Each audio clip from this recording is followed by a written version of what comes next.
पश्चिम बंगाल में गृहमंत्री अमित शाह के दौरे से ठीक पहले राज्य की सीएम ममता बनर्जी सियासी संकट में घिरती नजर आ रही हैं।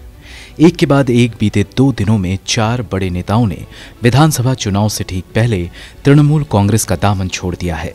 गुरुवार को सीएम ममता के अहम सिपहसालार रहे शुभेंदु अधिकारी और आसनसोल नगर निगम के चेयरमैन और विधायक जितेंद्र तिवारी ने पार्टी छोड़ दी थी और अगली सुबह यानी आज फिर 2 बड़े नेताओं ने पार्टी का दामन छोड़ दिया।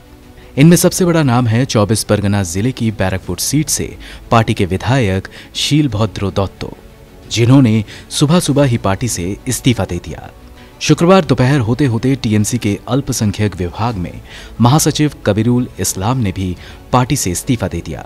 कबीरुल इस्लाम की मुस्लिम समुदाय में काफी अच्छी पकड़ है और पार्टी के चर्चित चेहरों में से एक हैं।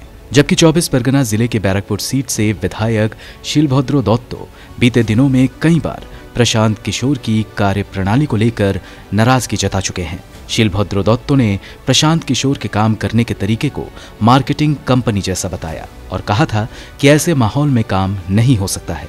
वहीं तृणमूल कांग्रेस में बड़े नेताओं के बागी होने के बाद पार्टी की चिंता बढ़ने लगी है। मुख्यमंत्री ममता बनर्जी ने शुक्रवार को आनन फानन में टीएमसी की इमरजेंसी मीटिंग बुलाई।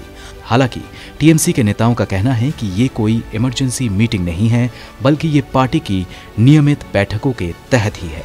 टीएमसी में मचे इस घमासान और एक के बाद एक नेताओं के इस्तीफे को गृहमंत्री अमित शाह के बंगाल दौरे से जोड़कर देखा जा रहा है। पश्चिम बंगाल बीजेपी के अध्यक्ष दिलीप घोष ने गुरुवार को ही ऐलान कर दिया था कि कई सारे टीएमसी के नेता जल्द ही भारतीय जनता पार्टी में शामिल होने वाले हैं। दिलीप घोष के बयान के बाद अब कयास लगाया जा रहा है कि शुभेंदु अधिकारी, जितेंद्र तिवारी, शीलभद्र दत्तो और कबीरुल इस्लाम 19 दिसंबर को अमित शाह की मौजूदगी में बीजेपी का दामन थाम सकते हैं। वहीं शुक्रवार को बीजेपी के कुछ नेताओं ने तो यहां तक दावा कर दिया कि अगले 24 घंटों में और भी टीएमसी के बड़े नेता पार्टी का दामन छोड़ सकते हैं, जिसमें विधायक भी शामिल हैं। अगले साल पश्चिम बंगाल की 294 सीटों के लिए विधानसभा चुनाव होना है और चुनाव से ठीक पहले इतनी बड़ी तादाद में पार्टियों के नेताओं का इस्तीफा देना सीएम ममता बनर्जी के लिए बड़ा झटका माना जा रहा है। जबकि पिछले विधानसभा चुनाव में महज 3 विधानसभा सीट जीतने वाली बीजेपी को 2019 लोकसभा चुनाव में बंगाल की 18 सीटों पर जीत हासिल हुई थी। टीएमसी के बड़े नेताओं का बीजेपी में शामिल होना विधानसभा चुनावों में बीजेपी की दावेदारी को और मजबूत करता नजर आ रहा है। ब्यूरो रिपोर्ट, गो न्यूज़।